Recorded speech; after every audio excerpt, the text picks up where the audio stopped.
إن الحمد لله نحمده ونستعينه ونستغفره ونعوذ بالله من شرور أنفسنا ومن سيئات أعمالنا من يهده الله فلا مضل له ومن يضلل فلا هادي له أشهد أن لا إله إلا الله وحده لا شريك له وأشهد أن سيدنا محمدا عبده ورسوله لا نبي بعده اللهم صل على سيدنا محمد وعلى آل سيدنا محمد أما بعد فيا عباد الله اتقوا الله حق تقاته ولا تموتن إلا وأنتم مسلمون.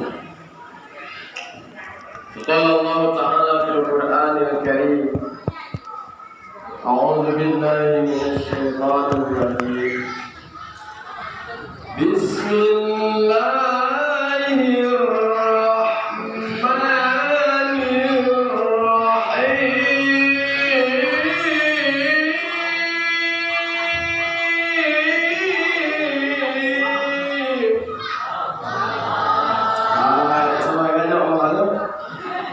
Semangat ya. لقد كان لكم في رسول الله أسوة حسنة لمن كان يرجو الله واليوم الآخر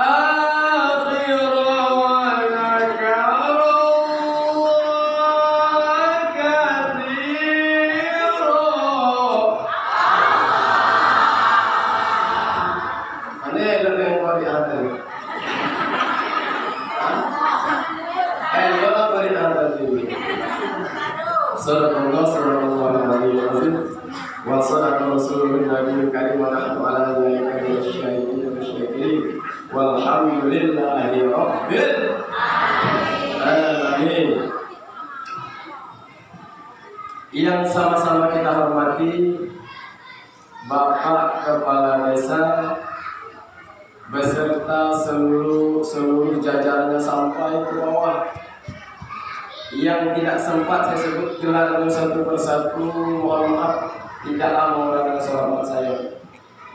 Selanjutnya yang sama-sama kita hormati pegawai syarak Masjid Al-Muhajirin, Imam Khatib Bilal Mudi serta seluruh perangkat-perangkat pegawai syaraknya, insyaallah mudah-mudahan dirahmati oleh Allah Subhanahu wa taala. Amin. Amin. Ya Rabbal alamin. Selanjutnya yang saya banggakan para majelis taklim. Apa nama majelis taklim itu? Nama masjid ya. Majelis taklim apa namanya? Oh, majelis taklim Desa Dusun Baru. Desa Dusun Baru. Lebih hancur lagi nama majelis taklimnya Al-Muhajirin. Majelis taklim Al-Muhajirin. Majelis taklim Desa Dusun Baru. Mantap. Mantap ini nama Mas Al-Muhajirin. Ini Roman kelompok majelis taklim mana tuh? Al-Muhajirin dari mana? Baru dari Dusun Baru. Jadi dulu ya. Ya insyaallah kehadiran kita berkumpul di masjid ini mudah-mudahan selalu dirahmati oleh Allah. Amin. Ya Rabbal alamin. Baik, ini selagi mungkinlah kalau nampak saya ada ketemu di masjid. Masjid mana? Masjid Tabungan. Berapa orang yang berdiri? Banyak ya. Berarti ini kali yang keduanya. Saya ke sini sudah 2 kali, Pak Ades. Pertama dulu acara ruqyah, tapi yang banyak jamaahnya laki-laki, bapak-bapak. Acara ruqyah dulu. tahun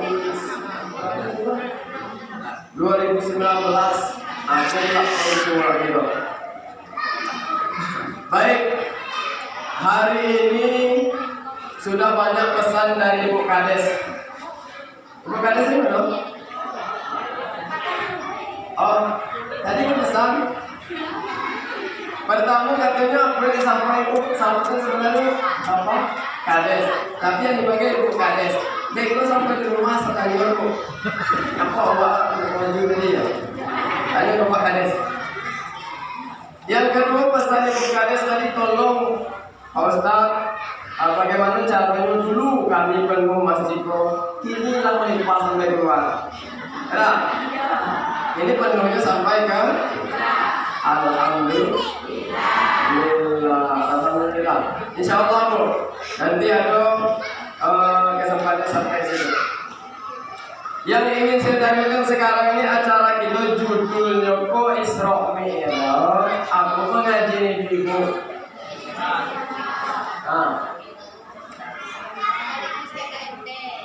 BKM pengajian BKMT. Oh. Ya. Pokoknya Sabtu anu lah.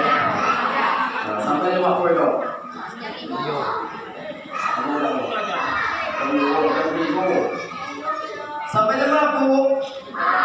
Banyak pembahasannya. Jam 5. Ibu sambut sampai jam 5. Dulu lah ibu saya dulu. Lalu ayo. Lalu. Jadi pesan dari guru saya, kalau mau lihat ceramah disenangi jamaah atau tidak, nengok jamaah itu hafazan atau tidak, tengoklah cara mereka duduk. Kalau duduk mereka sudah berubah 3 kali ulang, aku ini yang dulu. Kau nampak tadi saya nampak duduk Pak Kades semua 2 kali ulang. Berubah sekali lagi itu sudah salah. Ya, itu nengok duduk Pak Kades sore kau. Baik. Innal hamdalillah. Sesungguhnya segala puja dan puji itu hanyalah milik Allah saja. Allahu Rabbuna wa Rabbukum. Allah Tuhan kita dan sudah pasti Tuhan mereka semua. Allahu Rabbul Alamin. Allah yang memiliki seluruh apa yang ada di langit dan di bumi, semua milik Allah dan tidak ada yang milik kita. Semua yang ada pada diri kita sekedar dititipi oleh Allah, sekedar dipinjamkan oleh Allah. Ada masanya Allah tarik kembali. Paham Bu? Jadi itu artinya apa? Kalau kita sadar semua milik Allah, mari kita sama-sama bersyukur dengan cara memuji Allah. Karena Allah katakan dalam surah Al-Hasyr, seluruh yang ada di langit dan di bumi itu bertasbih memuji Allah. Buktinya di dalam surah Al-Hasyr. Kata Allah, Huwallahul ladzi la ilaha illa huwa alimul ghaibi wasyahadah. Huwa alimul ghaibi wasyahadati huwa rahmanur rahim.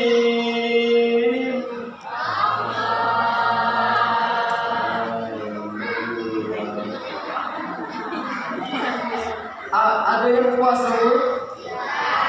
Ada yang puasa sunnah? Ada ya? Lihat loyo, lesu jam. Makanya jangan bosan-bosan melafazkan Allah dengan bibir kita, apalagi ketika mendengar bacaan ayat Al-Qur'an. Tadi Qur'an yang baca tadi bukan lain Allah yang semangat. Pas saya yang baca semangat ini. Orang elok baca bilang. Saya lanjut semangat ya Bu ya. Huwallahul ladzi la ilaha illa huwal malikul quddusus salam. Al-malikul quddusus salamul mu'minul muhaimin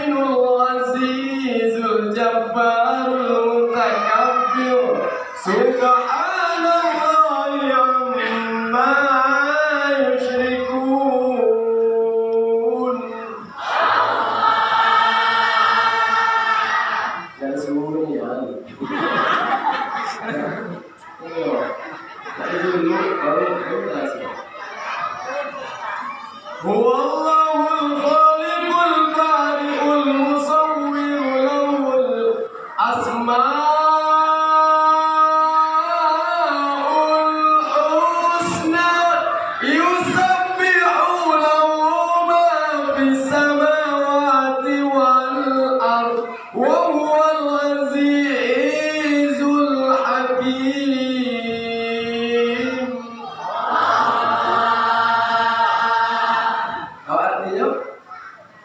Ya, Bu, ibunya sebelah tahu artinya, Bu? Sama. Allah berfirman dalam surah Al-Hasyr 3 ayat terakhir, salah satunya apa? Yusabbihu lahu ma fis samawati wal ardh. Bertasbih segala apa yang ada di langit dan di bumi. Ayo, kita sama-sama memuji Allah. Mudah-mudahan pujian kita kepada Allah, Allah senantiasa memberikan kita hidayah, petunjuknya, sehingga kita menjadi hamba Allah yang taat beribadah kepada Allah. Amin. Ya Rabbal Alamin. Subhanallah walhamdulillah wala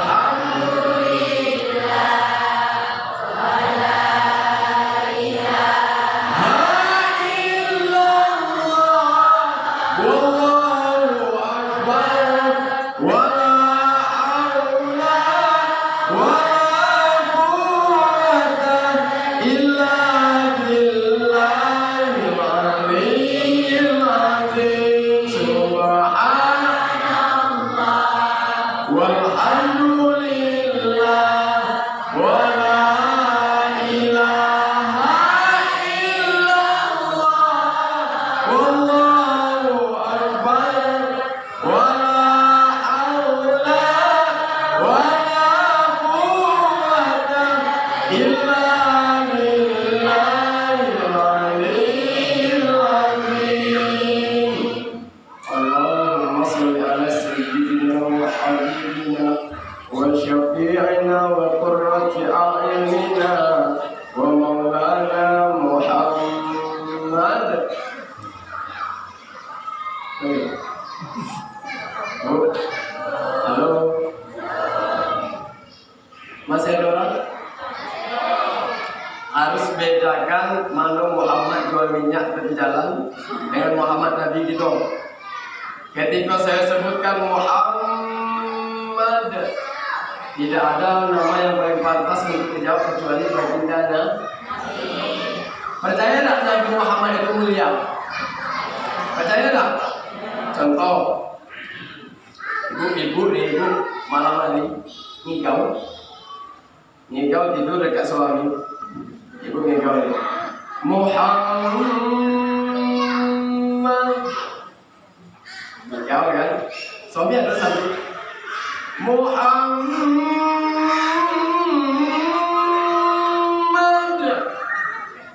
Kira-kira cemburu tak suami? Muhammad Nabi Allah. Cemburu tak? Coba sebut nama lain selain dari itu. Selain dari Nabi Muhammad itu sebut nama lain. Kalau tidak tutup kepala pakai bantal, ya kan? Salah satu bukti bahwa Nabi Muhammad itu adalah orang yang mulia. Jadi dijawab, Bu. Bukti kalau kita cinta kepada Rasul, menjawab ketika nama beliau disebutkan. Ya. Al-jannatu wa na'imuha sa'dun liman yusalli wa yusallim wa yubarik alaihi. Tahu tak artinya itu apa? Sering kita baca itu kan? Sesungguhnya surga beserta seluruh kenikmatan yang ada di dalam surga diberikan kepada orang yang mau berselawat kepada Nabi. Ya kan? Jadi Salawat kepada Rasul itu ketika disebutkan namanya sekurang-kurangnya jawab sallu alaihi. Ya Bu ya.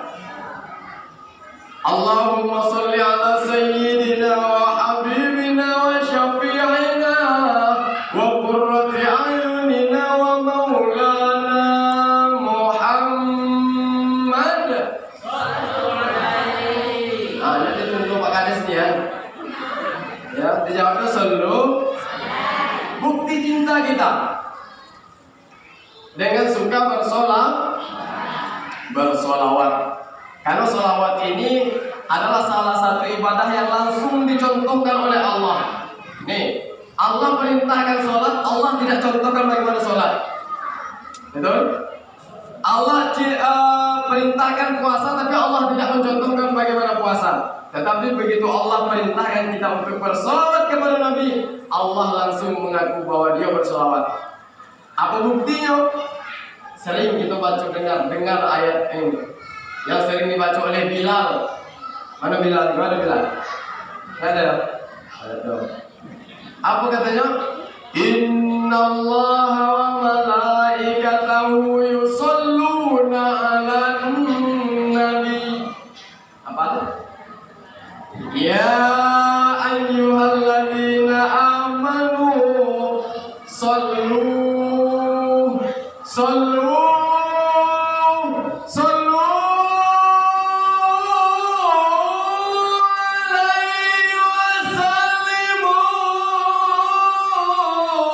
taslima. Itu sesungguhnya aku dan para malaikatku, kata Allah. Innallah wa malaikatahu, dan aku dan para malaikatku, kata Allah, shalluna 'alan nabi. Lalu Allah panggil ya ayyuhalladzina amanu, yang dipanggil orang-orang yang beriman. Shallu alaihi wasallimu taslima. Bersalawat dan salamlah kamu kepada siapa? Kepada junjungan kita, yaitu baginda Nabi Muhammad sallallahu alaihi wasallam. Allahumma salli wa sallim wa barik alaihi. Mau bersalawat? Mau? Salawat apa gitu? Ini ibu majelis taklim biasanya banyak variasi salawatnya. Ya Bu? Yuk kita sama-sama salawat. Sallallahu ala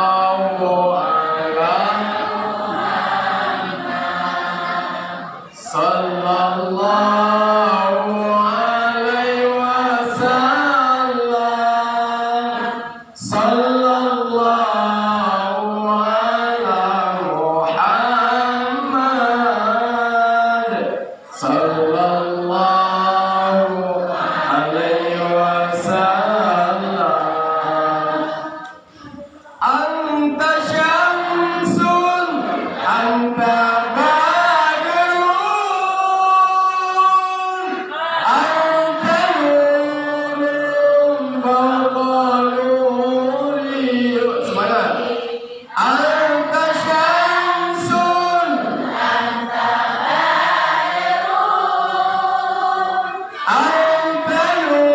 nurun fawqa nuri. Anta iksiru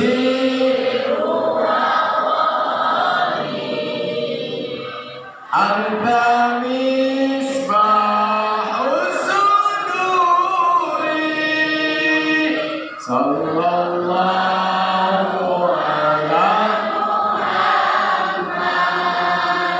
sallallahu alaihi wasallam. Sallallahu ala Muhammad. Sallallahu alaihi wasallam. Allahumma salli wa sallim wa barik alaihi. Baik, pada sore hari ini kita kembali mengingat yaitu peristiwa yang sangat bersejarah, yaitu perjalanan baginda Nabi Muhammad sallallahu alaihi wasallam Isra wal Mi'raj. baginda Nabi sebagaimana yang dibacakan oleh Qari'ah itu tadi. Ya, yang dibacakan oleh Qari'ah tadi apa? Ayat tentang Isra wal Mi'raj. Ini di sini 80 kali Isra wal Mi'raj. Sekali di masjid, di musola belum. Nah ya, pasti ibu-ibu paham bagaimana cara perjalanan baginda Nabi, kan sudah dijelaskan penceramahnya dulu. Ya kan? Kita baca ulang ayatnya. Bismillahirrahmanirrahim. Subhanalladzi asra bi'abdihi laylan minal masjidil haram ilal masjidil aqsa alladzi barakna hawlahu linuriyahu min ayatina innahu was-sami'ul macam ada yang sini cucu tadi yang alim, sebelah situ ada yang basir. Mana yang betul? Mana yang betul? Basir atau alim? Yang alim ada yang alim? Yang basir? Ada yang nama basir di kota? Innahu was-sami'ul basir, bukan alim. Ya, basir itu artinya melihat, sami itu artinya mendengar dan melihat, itu pasangan. Sesungguhnya Allah Maha mendengar lagi Maha melihat. Subhanalladzi asra bi'abdihi. Maha suci Allah yang telah memperjalankan hamba-Nya. Siapa hamba Allah? Nabi Muhammad itu hamba Allah, sudah diakui oleh Allah. Kita ini hamba siapa? Hamba siapa? Kita ini Pak. Hamba siapa? Hamba Allah. Insya Allah. Ibu-ibu hamba siapa? Hamba? Kata siapa? Kata ibu lah. Berarti ngaku itu gampang dan gratis. Pertanyaannya, apakah kita diakui oleh Allah atau tidak sebagai hamba-Nya? Jawabannya ada pada diri kita. Bagaimana perilaku kita, bagaimana cara kita berbicara dalam kehidupan sehari-hari, itulah yang akan membuktikan bahwa kita bisa tidak termasuk golongan hamba Allah. Ya Pak ya? Yang sudah jelas-jelas dipanggil oleh Allah sebagai hamba itu baginda Nabi Muhammad sallallahu alaihi wasallam. Karena bukti surah dong. Ya abdi lailam minal masjidil haram, pada malam hari dari Masjidil Haram Makkah ila Masjidil Aqsa, sampai ke Palestina. Masjidil Aqsa, ya, ila Masjidil Aqsa, allazi barakna haulah, yang sudah diberkahi oleh Allah sekelilingnya. Innahu huwas sami'ul basir, sesungguhnya Allah Maha mendengar lagi Maha melihat. Artinya apa? Perjalanan baginda Rasulullah SAW itu adalah kehendak Allah. Saya tidak akan cerita lagi Ibu bagaimana peristiwa Isra wal Mi'raj, karena kita sudah membahas itu tadi barusan lama ya. Seminggu lewat seminggu lewat mungkin tidak lupa dulu. Ya, bagaimana peristiwa perjalanan Isra wal Mi'raj. Yang ingin saya bahas, apa inti dari Isra wal Mi'raj? Ya kan? Inti dari Isra wal Mi'raj adalah bagaimana cara membangun kehidupan bahagia dunia sampai akhirat. Kan seperti itu. Peristiwa Isra wal Mi'raj itu perintah apa?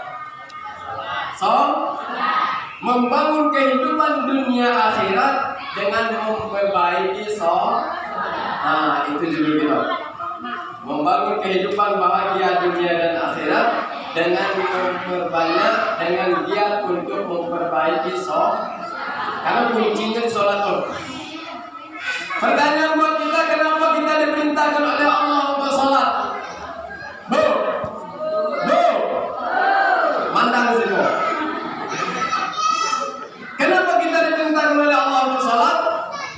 3 macam. Pertama, karena kita sudah mengucap 2 kalimat syahadat. Ketika ada orang mengucapkan asyhadu an la ilaha illallah wa asyhadu anna sayyidina Muhammadar Rasulullah, saya bersaksi, aku bersaksi bahwa tidak ada Tuhan kecuali Allah, tidak ada Tuhan yang berhak disembah kecuali Allah, dan aku bersaksi bahwa Nabi Muhammad adalah utusan Allah. Kalau sudah bersaksi seperti itu, maka wajib hukumnya bagi kita menjalankan perintah Allah. Salah satunya sholat. Kalau orang tidak mengucapkan 2 kalimat syahadat, tidak wajib sholat, tidak wajib puasa, tidak wajib zakat, tidak wajib haji. Kuncinya syahadat. Yang kedua, kenapa kita diperintahkan oleh Allah untuk sholat? Karena kita makhluk yang paling sempurna, fi ahsani taqwim, makhluk yang paling sempurna di antara makhluk Allah yang lainnya. Ya, dibandingkan malaikat, binatang, dan manusia, kita paling sempurna. Ya Bu. Dan yang ketiga, ya, bukti kenapa kita diperintahkan oleh Allah untuk sholat, karena inna sholata tanha 'anil fahsya'i wal munkar. Sesungguhnya sholat itu bisa mencegah dari perbuatan keji dan munkar. Bu, ingin hidup bahagia? Nah, kalau ingin hidup bahagia, perbaiki sholat. Karena ketika kita sholat, Allah berkeinginan pelan-pelan kita mengikuti sifat keji dan munkar yang ada dalam diri kita. Semua kita yakin pasti ada penyakit hati itu. Apa penyakit keji dan munkar itu? Iri, hasud, sombong, takabur, dengki, apa lagi itu? SMS. Masih ingat SMS? Apa? Ibu, SMS itu penyakit yang paling berbahaya. Susah melihat orang senang, senang melihat orang bahaya penyakit itu. Kenapa bahaya? Nengok tetangga beli TV baru, awak demam seminggu, ya kan? Tetangga beli motor baru, awak masuk rumah sakit. Tetangga beli mobil, awak mati tidak dedap. Mati kejang, mati kurus, gara-gara susah melihat orang senang, senang melihat orang susah. Beli mobil, mungkin besok awak bisa numpang, benar? Dan baru mikirin di mana dapat sahur injolah, kan gitu? Nah, jadi itu. Siapa orang yang mempunyai penyakit ini pasti hidupnya tidak akan tenang, tidak akan tenang. Kalau ibu tidak percaya, yakinlah itu.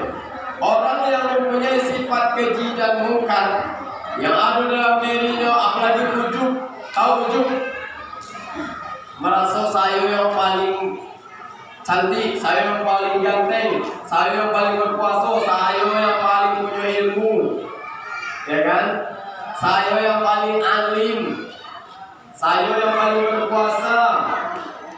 Kan ujub namanya itu. Ngaku dewe di dalam, berbicara sendiri di dalam hati, mengaku bahwa dirinya yang paling, berarti itu adalah orang yang suka memuji diri sendiri. Orang yang suka berbicara sendiri itu kira-kira orang waras atau orang gila? Orang gila. Banyak di tengah-tengah kita orang gila, tapi gila itu tidak ketahuan, tidak nampak. Gila di dalam, di luarnya waras tapi dalamnya gila apa? Gila pujian. Ke masjid tidak mau kalau tidak ada dilihat orang. Bagaimana caranya supaya awak nampak kalau awak ke masjid? Kan gitu. Nampak ada orang awak pakai blok. Bu, Allah tidak melihat penampilan kita. Kok walaupun pakai seragam, ya, Allah tidak melihat penampilan kita. Belum mana itu? Boleh nanya? Lalu nas?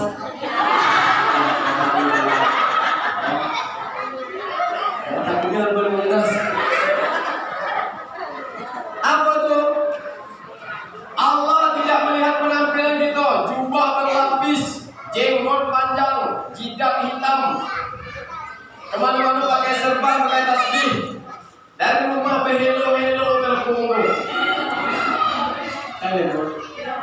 Allah tidak melihat penampilan kita. Kalau hatinya busuk, hatinya berkarat, ya, yang Allah lihat itu jalan. Penampilan kita tidak bisa menjamin hidup kita bahagia. Penampilan tidak bisa menjamin kita akan bahagia ke depannya. Tapi ketaatan kita kepada Allah, ketundukan kita kepada Allah, itulah yang akan bisa membuat kita bahagia, insya Allah. Kalau orang yang busuk hatinya, ini mohon maaf, bukan saya yang berceramah, ini sudah bersih hati belum? Kita sama di hadapan Allah, kita sama-samanya apa? Sama-sama sedang berharap ridho Allah. Ya Bu, sama-sama memperbaiki diri, terus memperbaiki diri. Ya, karena sifat itu pasti ada.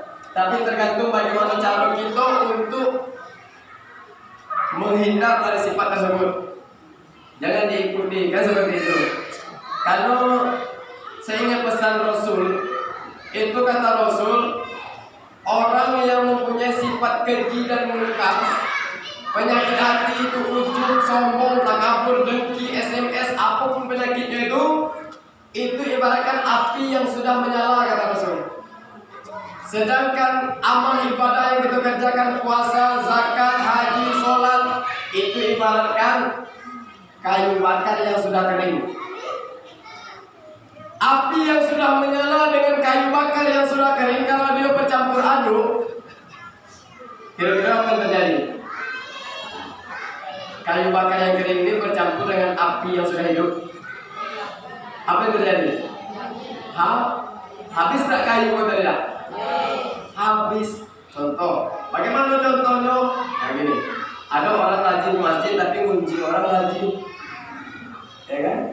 Ada orang rajin ke masjid, rajin sholat, tapi suka mengambil hak orang lain. Ada orang yang rajin sholat tapi tidak mau bertegur sapa dengan tetangga. Ada juga. Mana orangnya?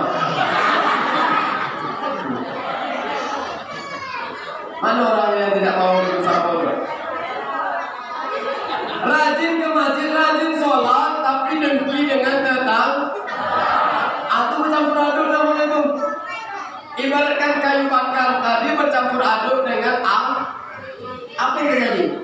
Habis kayu bakar tadi. Begitulah tanpa kita sadari, amal ibadah yang kita kerjakan, puasa, zakat, haji, berbuat baik, itu akan habis tanpa kita sadari, habis pahalanya dimakan oleh penyakit hati, dengki, sombong, apapun akan memakan penyakit itu. Ya, itulah penyakit yang paling ganas. Karena kita sering suka perhati dengan penyakit fisik, penyakit hati tidak diperhatikan. Fisik bukan main. Dalam sehari itu 3 kali mandi, ya tak? Tapi hati kita berkarat, hati kita kotor, hati kita busuk, tidak pernah kita siram. Bagaimana cara menyiram, membersihkan hati? Bagaimana caranya? Apa kita pakai air bersihkan itu? Tidak. Pertama baca Al-Quran, kedua sholat, sering berkumpul dengan orang yang soleh, suka mengaji. Ya, itu yang kata ibu kata sering. Dulu penuh, 2 tahun yang lalu ya Bu, penuh masjid. Ini penuh sampai keluar, ya kan? Kan berarti merosot, ke belakang. Yang dulu batas ini, sekarang kita itu separuh lalu. Tidak, berarti mundur. Jadi jangan, kan seperti itu. Rajin-rajin mendengar pengajian Bu. Siapapun orangnya, jangan lihat orangnya. Walaupun kita tahu bagaimana kehidupan kesehariannya, bukan itu yang kita lihat, tapi ambillah penyampaian baiknya. Ya Bu ya? Ambil penyampaian baiknya. Jangan melihat orang. Ayo kan tulangnya lagi lumayan jangan. Jangan lihat orang seperti itu. Jadi itu artinya penyakit hati itu sangat berbahaya sekali. Karena kalau kita pelihara penyakit hati ini, itulah yang akan membuat hidup kita tidak akan tenang. Itulah yang akan menggerogoti pahala-pahala kita. Sehingga besok di hadapan Allah ada Rasul bertanya kepada sahabat, wahai sahabat, tahukah engkau siapa yang rugi? Sebagian sahabat ada yang mengatakan orang yang rugi itu ya Rasulullah orang yang tidak punya uang. Salah kata Rasul. Orang yang rugi itu adalah orang yang bangkrut ya Rasulullah. Salah kata Rasul. Orang yang rugi itu adalah semasa hidup di dunia dia rajin sholat, rajin puasa, rajin beribadah, tetapi dengan tetangga dia bertegur sapu, dengan tetangga dia dengki, dengan tetangga suka mengambil hak tetangga. Itulah orang yang rugi kata Rasul. Besok ketika ditanyakan oleh Allah, ya Allah, mana pahala sholatku ini? Pahala sholatku kata Rasul, kata Allah. Datang tetangganya, ya Allah, dia memang rajin ke masjid dulu ya Allah. Saya tetangga dia. Tapi walaupun dia rajin ke masjid, dia dulu selalu bertetangga dengan saya. Tidak pernah saya ditegurnya ya Allah. Dia sombong ya Allah. Dia bahkan dia mengambil hakku ya Allah. Tanahnya dikit, ditambah senar perbatasan ini ya Allah. Diambil tanah saya. Kan ambil hak namanya tidak?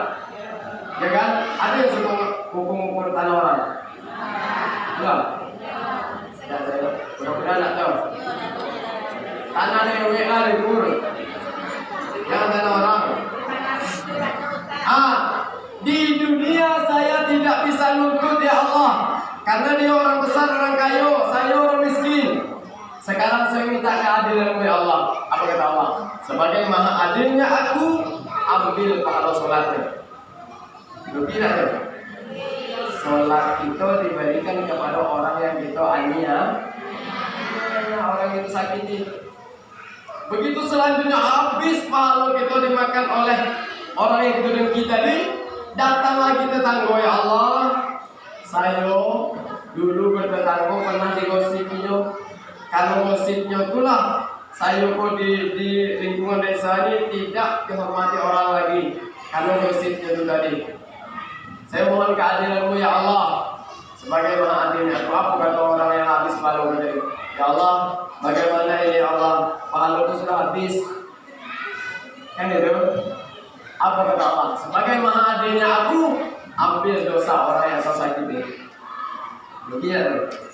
Pahalanya habis, dosa orang diambil. Kemana jatuh itu? Beneran? Na'udzubillahi min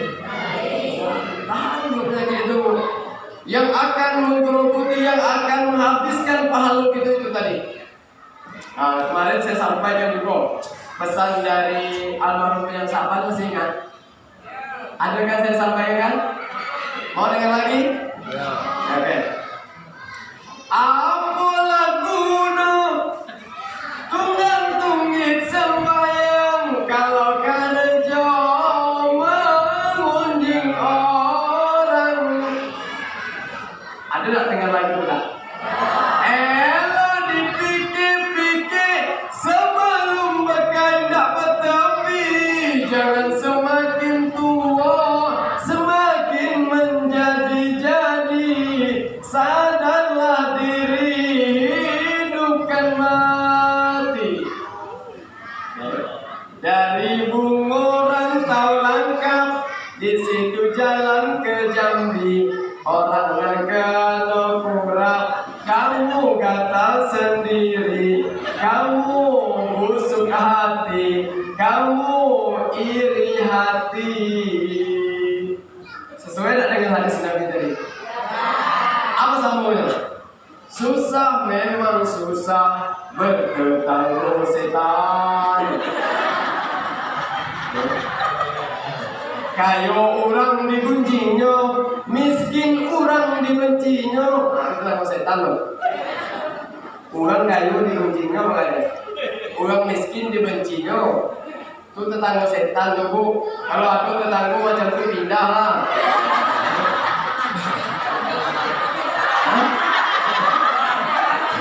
Ada juga.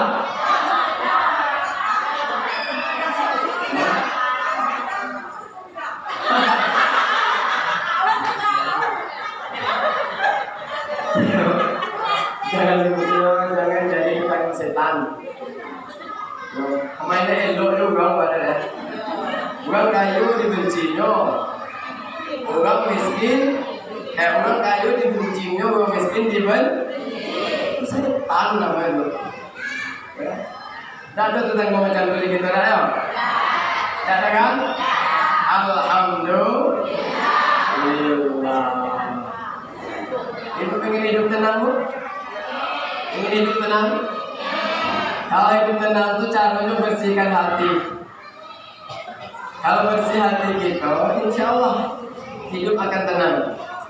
Hidup akan tenang. Kalau ingin hidup tenang, tipnya mudah Bu Kades. Kalau ingin hidup tenang, kalau tenang hidupnya, insya Allah itu jalur itu. Ibu Kades, kalau kita kumpul di masjid, kumpul itu, sultan tenang hidupnya. Amin. Ya Rabbal Alamin. Wajah-wajah yang akan masuk surga. Kapan? Insya Allah masuk surga tanpa hisab. Amin. Ya Rabbal. Mudah-mudahan ini duluan, saya di depan. Ya, sama-sama kita di depan lah Ibu ya. Mudah-mudahan kita sama-sama jadi umat Rasul, diakui oleh Rasul sampai ke surga kelak. Amin. Ya Rabbal. Buktinya senang dengan pengajian, ya. Suka menuntut ilmu kepada Ibu Kades sendiri. Ya, itu salah satu orang yang hidup tenang, orang yang hidup bahagia. Saya kasih caranya kalau pengen hidup bahagia Bu, kalau pengen hidup tenang. Ya, kalau ingin hidup tenang, coba kita lihat di sini hari apa pasarnya? Senin di Aurcino ya. Nah, di pasar Senen kita lihat itu ada orang yang pakai tas kecil tuh, tukang parkir. Ya, kenal tukang parkirnya? Nah, itu orang yang paling tenang hidupnya tuh. Coba kita lihat. Tukang parkir itu mobil banyak, motor banyak, mereknya macam-macam, tidak pernah sombong. Ya kan? Tukang parkir, motor banyak, mobil banyak, mereknya bagus-bagus, tidak pernah sombong. Ya kan? Nanti mobil itu pergi satu persatu, habis semua motor dan mobil, tukang parkir tidak sedih.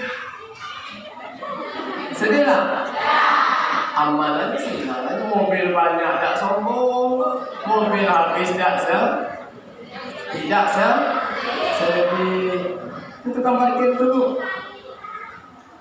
Apa intinya? Kenapa tukang parkir kok bisa santai seperti itu? Kalau kita bukan main lah, jangankan mobil hilang, selop hilang bukan main menurut itu. Ya, tukang parkir tidak, mobil banyaknya tidak sombong. Mobil habis tidak apa rahasianya? Nah ini ternyata tukang parkir itu tidak merasa memiliki, tapi merasa dititip. Nah itu muatannya. Ternyata ilmu tukang parkir seperti itu, tidak merasa memiliki, tapi merasa dititip. Siapa saja yang merasa memiliki harta, jabatan, anak, istri, suami, kebun, apapun yang ada pada diri kita, kalau kita merasa kita yang punya, merasa kita yang memiliki, pasti kita takut kehilangan. Betul? Tapi kalau kita merasa ini semua sekedar titipan dari Allah, hidup udah tukang parkir. Pertama, titipan tidak boleh membuat kita jadi sombong. Ya Bu ya? Sekedar titipan. Ingat, kita lahir ke dunia tidak bawa apa-apa. Sama, laki-laki dan perempuan lahir dalam keadaan telanjang bulat. Artinya tidak punya apa-apa. Toh sekarang sudah punya apa-apa. sudah pakai pakaian bagus, sudah punya mobil, sudah punya rumah, sudah punya suami, sudah punya istri, sudah punya anak, sudah punya kebun, sudah punya pangkat, itu sekedar titipan Allah.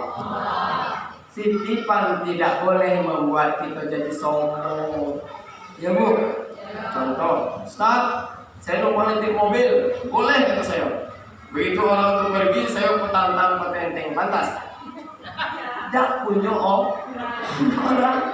orang nitip, ya kan? Ada orang dititipkan jabatan oleh Allah jadi pejabat sombong. Asal. Lalu, jadi ada orang dititipkan jabatan oleh Allah jadi pejabat sombong. Ada yang nampak pejabat sombong? Firaun. Kenal Firaun? Kenal Firaun. Saya kenal Firaun. Hebat orang Musulman itu. Hebat. Yo. Lah banyak tempat saya ceramah tu, bertanya kenal Firaun tak doyong nak juga. Ibu siko pun kenal Firaun. Subhanallah. Mana Firaun mana? Kenal Firaun. Firaun tu pejabat yang paling sombong, Bu. Kenapa dia sombong sampai dia ngaku Tuhan? Itu paling sombong tu. Firaun tu ngaku tu. Apa itu Firaun? Ana rabbukumul a'la. Saya adalah Tuhanmu yang paling tinggi, katanya. Ngaku dewek. Yang nyebut nama dewek itu siapa? Cengkok. Tahu cengkok? Tahu? Itu dia nyebut nama dewek, ngaku dewek.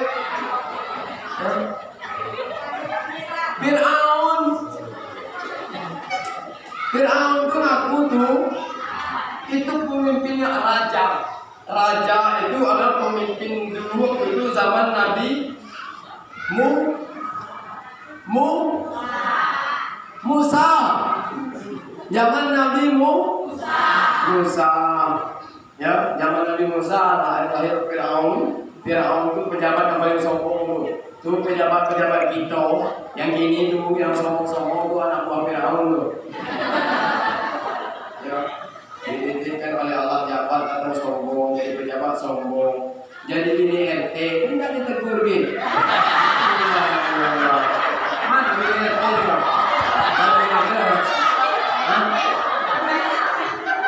Ya pula RT siko dah. RT selalu jauh. Ada siko dah. Siko buktinya ada dalam masjid berarti bang. Baik, alhamdulillah. Mohon maaf ya Pak RT ya. Dah RT siko dah. RT siko ada buktinya mau ditegur, mau disapu ya. Tegur sapu itu penting. Udah. Kalau jadi RT dan nggak disapu, ya. Ayo tu. Anak buah Firaun namanya itu. Dititipkan oleh Allah jabatan sombong. Ada orang dititipkan harta oleh Allah jadi orang kaya sombong. Ada yang nampak orang kaya sombong? Mana? Orang kaya sombong? Siko dah ada tak? Tahu tidak yang sombong, tidak kaya. Miskin kalau tidak. Tak ada yang ngaku. Ya. Orang kaya sombong mentang-mentang kaya dengan tetangga dah mau kenal. Ya kan? Mentang-mentang kaya dengan teman milih tidak mau berteman dengan orang miskin. Ya tak? Mentang-mentang kaya jalan tidak mau lagi ninjak tanah. Tukun tilana namanya Bu. Antum tigau kalau masalah itu. Ya tak? Itu. Dititipkan oleh Allah harta jadi orang kaya sombong. Allah berkeinginan dengan harta tersebut. Allah titipkan harta. Allah ingin dia suka membantu orang miskin. Dia suka menyumbang pengajian. Dia suka menyumbang pembangunan musola dan madrasah. Itu yang Allah inginkan. Tapi apa? Mentang-mentang kaya jadi orang pelit. Pelitnya 17 setan. Ya, na'udzubillahi min dzalik. Ingat Bu, hidup di dunia ini kita saling membutuhkan. Tidak bisa kita hidup sendirian. Walaupun kita kaya, walaupun kita punya jabatan, walaupun apalagi kita orang miskin. Ya Bu ya? Hidup itu saling membutuhkan. Orang kaya butuh orang miskin butuh orang kaya. Sama-sama membutuhkan. Tidak bisa hidup sendirian. Makanya jangan sombong. Jangan sombong. Yang lebih parah lagi ada nih. Orang kaya sombong mungkin agak-agak wajar lah dikit, karena ada yang sombong. Kalau miskin rumah buruk, sombong pula. Apa yang diharapkan orang? Ya, jadi jangan sombong. Hidup tuh nak kaya, nak miskin, nak jabat, nak atau enggak. Kalau hidupnya sombong, akan dijauhi oleh orang. Jadi akan dijauhi oleh orang. Jadi itu hidup itu kalau sombong tidak akan didekati oleh orang. Jadilah manusia yang bermanfaat untuk orang lain. Khairun nas anfa'uhum linnas. Sebaik-baik manusia adalah orang yang bermanfaat untuk orang lain. Itu ilmu tukang parkir. Pertama, titipan tidak boleh membuat itu jadi sombong. Kedua, titipan harus dijaga dengan baik. Namun juga titipan, contoh Ustaz, saya lupa nitip motor, boleh kata saya. Begitu motor diambil, kaca spion pecah, knalpotnya hilang, bannya kempes, kira-kira marah orang yang nitip? Marah. Apa bedanya Allah titipkan 3 orang anak di rumah kita, tidak dijaga dengan baik. Yang satu pemabuk, yang satu penzina, narkoba, judi, kira-kira marah Allah? Kalau anak kita seperti itu kelakuannya, marah tak kira-kira? Anak ini adalah amanah dari Allah. Menyediakan amanah adalah khianat, dan khianat termasuk dosa besar. Itu beliau hati-hati dengan anak, titipkan anak kepada pengajian. Kalau perlu masukkan ke pesantren, ya, biar bisa baca Asmaul Husna itu. Ya, Asmaul Husna itu nama-nama indah beserta sifat Allah. Ya, jadi itu. Dia bisa masuk pesantren. Kalau tidak, masukkan pengajian ke madrasah hidup. Gimana madrasah? Hidup ya? Ada atau tidak? Ada. Madrasah itu Kabupaten Kabupaten. Ya Pak Kades? Hilang timbul. Ya kan? Kantalah siko, kan di sana. Ada musim sekolah, ada musim kerja. Ya kan? Ada ibaratnya apa yang membuatnya tidak hidup selama-lamanya itu terus kenapa tidak bisa? Karena penyakitnya satu, la yamutu wa la yahya. Tidak bermutu karena kurang biaya. Penyakit madrasah itu kadang hidup, kadang mati. Karena kita tidak mau membayar anak. Tidak mau membayar anak sekedar sekolah yang sekolah, tapi bayar bulannya tidak mau bayar. Ya kan, akhirnya ilmu yang didapat anakmu utang. Na'udzubillahi min dzalik. Nah, dan yang terakhir perlu kita sadari bahwa hidup di desa Dusun Baru ini kita hidup merantau.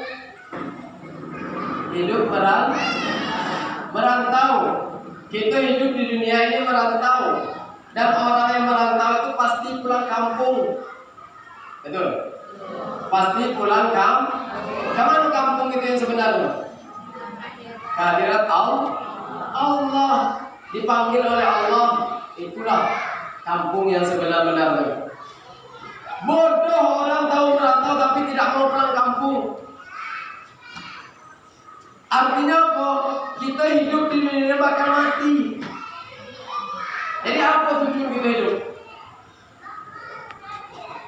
Oi, tujuan kita hidup apa? Makan.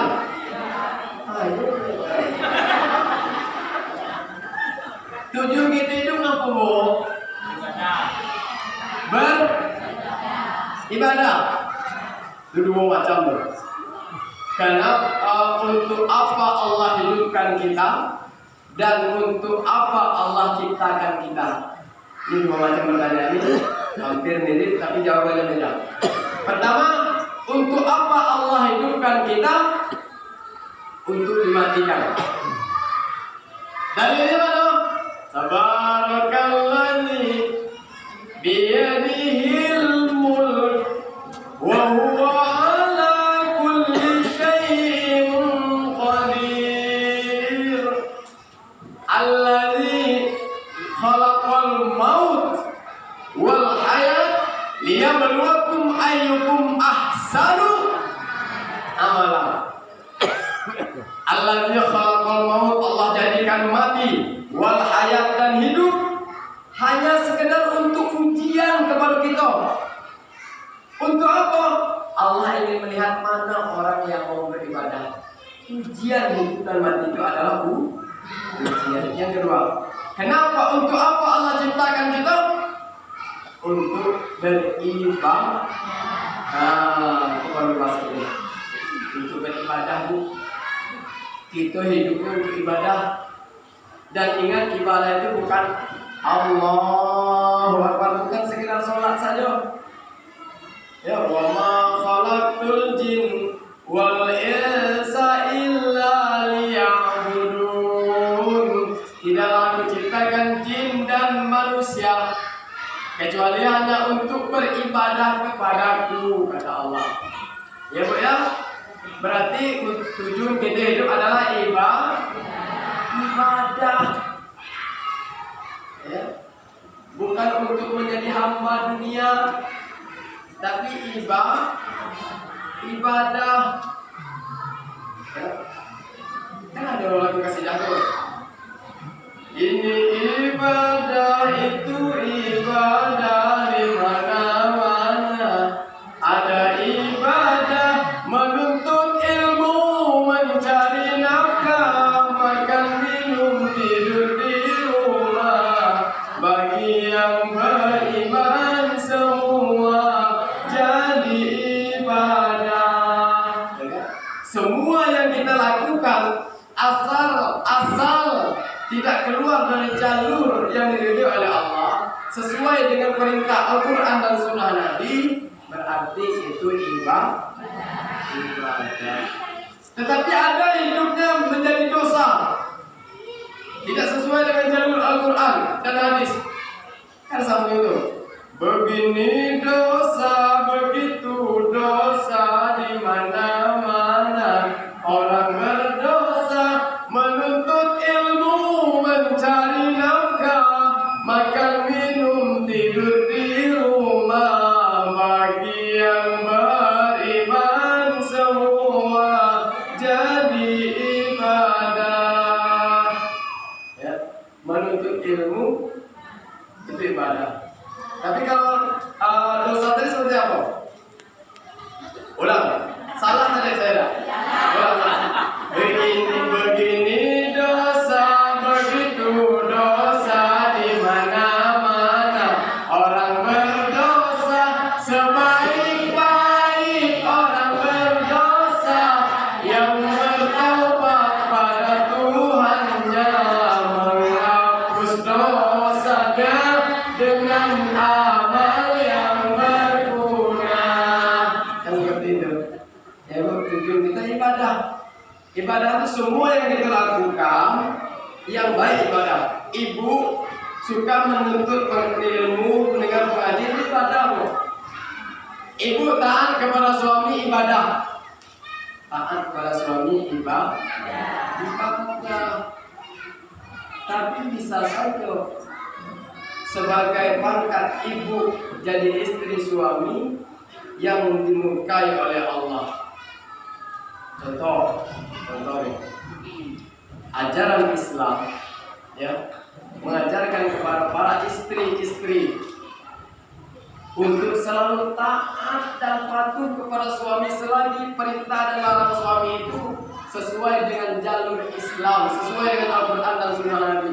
Wajib hukumnya kita taat kepada suami. Betul? Wajib kita taat kepada suami. Saking wajibnya kita taat kepada suami, ketika ibu berbaring di dekat suami, ketika ibu membelakangi suami untuk berbalik, kalau tidak minta izin kepada suami, ibu dihitung dosa. Tidur berbalik dan minta izin dengan suami, dosa ibu. Terus disuruh patuhnya kepada suami itu. Ya, ribet itu lah. Ketaatan ibu sama dengan membangun anak tangga menuju surga. Itu ganjarannya. Ya. Ibu kemana-mana harus izin suami. Kalau ibu keluar rumah tanpa izin suami, langkah ibu dihitung langkah maksiat. Bahaya kan? Maka izin kepada suami. Tadi udah izin lah kok? Ada udah izin tak? Walaupun pergi pengajian, takutnya tidak izin lagi. Mana tahu suami membutuhkan. Ya bu ya, semuanya harus minta izin. Jangankan itu bu, ketika ibu mau puasa sunnah, ini bukan puasa wajib ya, sunnah, Senin Kamis, atau puasa Rajab dan lain sebagainya yang termasuk hukum sunnah, ibu harus izin kepada suami dulu. Kalau suami tidak boleh, tak boleh puasa sunnah. Kalau puasa sunnah, paham ibu? Tapi kalau suami ibu orang yang beriman pasti boleh. Betul? Nah, itu yang perlu kita pahami. Kadang-kadang ibu itu terlalu mencemoohkan suami. Ya, apalagi sama-sama cari duit. Aku tinggi dan aku itu. Apalagi kedalak gaji bini berlagi. Tidak ada apa-apa, ayo kamu. Tinggi dan kata-kata itu kades. Ya. Tak boleh nak menyanyi lagi. Kalau pada awak lah, ya. Apa kata lagi? Padahal lagi itu adalah pemimpin rumah tangga. Itu yang paling bahaya. Saking apanya apa? Kita contoh baginda Nabi. Istri Nabi yang pertama itu Siti Khadijah. Orang yang kayu, janggut kayu. Nabi pertama sebelum nikah itu kerja dengan Siti Khadijah itu kayu. Tak pulaknya memerintah Nabi, tak mentah-mentah banyak duit. Lagi menunda dakwah ada. Dia tetap memimpin rumah tangga. Contoh, kadang-kadang kita tidak hormat kepada lakinya seperti apa? Ibu suka berdandan, suka bergaya untuk suami orang, untuk suami ibu dewek. Suami dewek apa suami orang? Bergaya itu untuk suami orang atau suami dewek? Yang utama. Ya. Apa buktinya saya berani ngatur kita mau tahu buktinya? Coba lihat pagi Senin. Pagi Senin itu coba tengok. Bukan main pagi mandi, make up. Wah, di sebelah kiri hijau, sebelah kanan merah, persis seperti orang mengukur tiang listrik.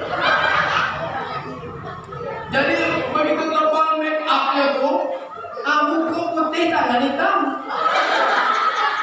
Saking tebal make upnya, ya kan? Antum bergaya itu untuk suami dewek atau suami orang? Suami orang di pasar itu suami orang lah. Suami orang bukan main parfumnya tuh harum, badan harum, rasa baik kalau di rumah lagi pekak parfum itu. Mampu parfum itu tadi. Bergaya untuk suami pas teko malam tidur di dekat suami mampu nyengin. Ya Allah, dekat suami orang bukan main harumnya di suami dewek.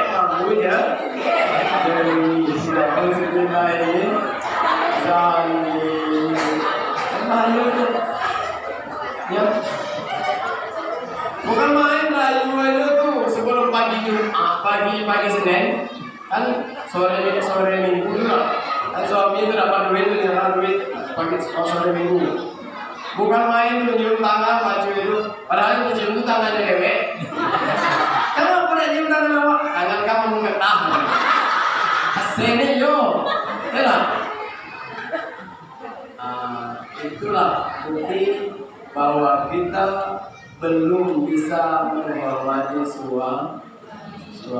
Kalau ibu taat kepada suami, ibu yakinlah ibu disuruh milih masuklah ke dalam surga dari pintu yang mana ibu hendak. Oh betul. Ibu cuma diminta taat kepada suami, sholat 5 waktu wajib, puasa, zakat, haji kalau mampu.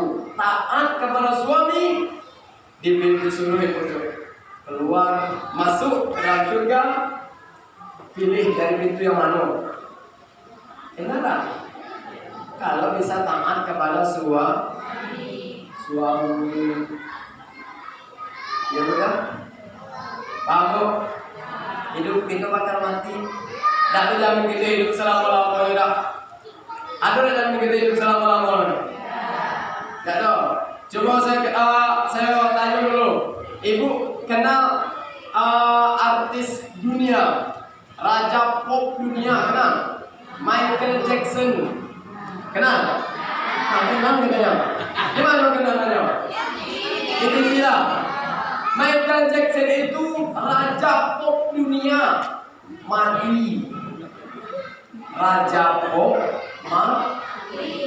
Apa lagi? Cuma penyanyi rebana. Ya, tambah mati. Tuh.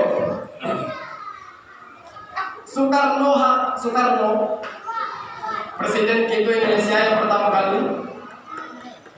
Itu orang yang paling tinggi jabatannya di Indonesia, mati.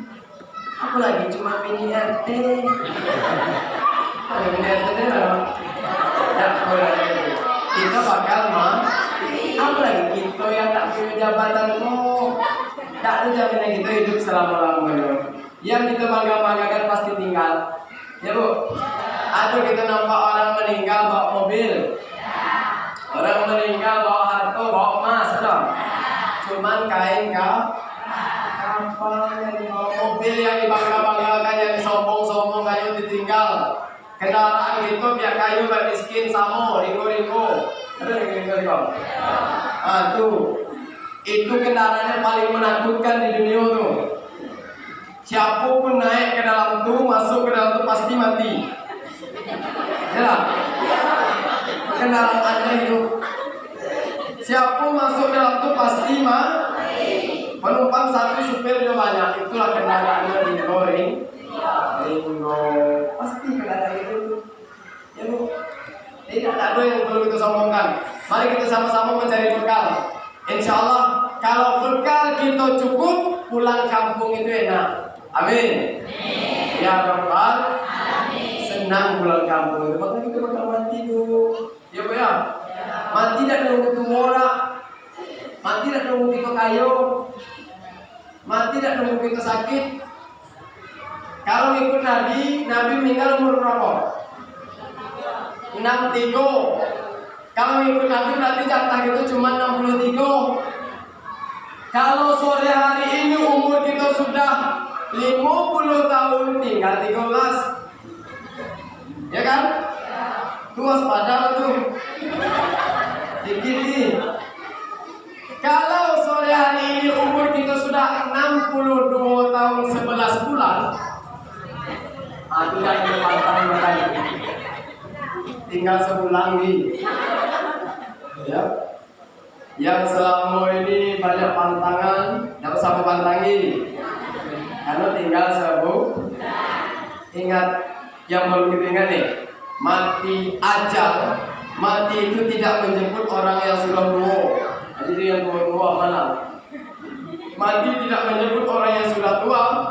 Mati tidak menjemput pejabat. Mati tidak menjemput orang yang masih muda. Tapi mati itu menjemput orang orang yang sudah datang ajal. Kalau sudah datang ajal tak peduli lagi ketawa, mati. Kadang siang enak kontar yang itu maghrib mati, ya kan? Kadang datuk atau nyai itu tahun-tahun sakit, cucunya belum mati, ada kan? Ini tak tua mati itu. Artinya buat kita, mari kita sama-sama persiapkan diri. Jangan mengulur-ulur waktu, aisuklah semayang nunggu agak tua dikit, hidup tak tua tidak. Ya lah, isulah semayang nunggu agak aman dikit hidup tak aman tidak menyelamatkan kau. Ya kan? Nah, karena kita suka mengulur-ulur waktu, itulah semayang nunggu film habis. Ya lah, jadi kalau nunggu iklan nunggu isar lah waktu. Zuhur kan lah buat masalah buat akhirnya orang yang mengulur-ulur waktu itu celaka pada waktu. Jadi jangan mengulur-ulur waktu, berusaha. Insya Allah kalau kita punya bekal, pulang kampung senang selamat. Insya Allah. Bentar lagi puasa nih Bu. Kata Ibu, kata tadi kita saling memaafkan betul. Supaya kita menjalankan ibadah itu tidak punya beban. Tapi yang bisa dimaafkan itu kesalahan, utang jangan dilupakan. Iya Bu? Iya bukan ya? Utang itu jangan dilupakan. Utang itu walaupun 1.000 perak wajib sampai akhirat pasti ditutup. Jangan pura-pura ingat utang. Ya, saling memaafkan. Bentar lagi puasa. Rasul ketika masuk Ramadan, begitu masuk bulan Rajab, Rasul sering berdoa seperti ini. Allahumma barik lana fi Rajab wa Sya'ban wa ballighna Ramadan. Ya Allah, berkahi kami di bulan Rajab dan di bulan Sya'ban, sampaikan kami kepada bulan Ramadan. Insyaallah ya Bu ya. Sedikit saya sampaikan tentang Ramadan. Kata Rasul, kamin so'imillahi salahu min siyamihi ilal ju'a wal atas. Betapa banyak orang puasa tapi tidak punya pahala, tidak dapat apa-apa kecuali hanya lapar dan haus. Pahalanya hilang, pahalanya habis. Cuma lapar dan haus yang dapat. Apa penyebabnya? Karena tidak bisa menjaga bibir. Puasa tapi menjing orang. Puasa tapi maling. Puasa tapi berbohong. Puasa tapi bisa mudah mengadu domba. Puasa tapi suka memandang maksiat. Nah itu pahalanya hilang. Puasanya tidak batal tapi pahalanya habis hilang. Jadi ya, mohon maaf atas segala kekurangan. Ya, kalau ada yang salah, yang janggal, yang menyakitkan hati, terutama Ibu RT, saya mohon maaf yang sebesar-besarnya. Ya Bu ya. Mau maafin saya Bu? Mau? Alhamdulillah. Mudah-mudahan kita saling memaafkan.